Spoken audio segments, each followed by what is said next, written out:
5 snin ilu, Malta kollha waqfet. Kien kmieni wara nofsinhar meta bdew jitlu rapporti ta' karozza bomba fil-limiti tal-bidnija. Biftit tal-ħin wara tidħol konferma li mara tilfet ħajjitha. Kienet kienet bint, kienet ġurnalista, iżda fuq kollox kienet persuna li taf tħobb.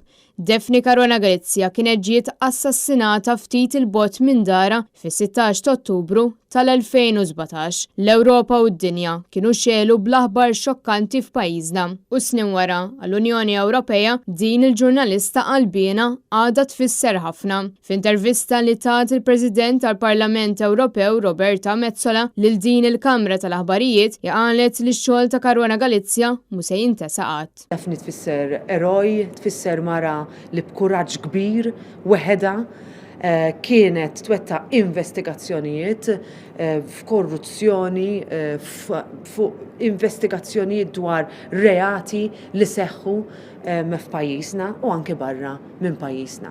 Kellha mod ta' kif tinvestiga li ma' kull min tiltaqa' jgħidulek ma kienx hemm persuna waħda bħala. Tara li mara, oħt u tifla Maltija insterqet mis-soċjetà sempliċiment għax xi ħadd rid jgħalqilha ħalqa.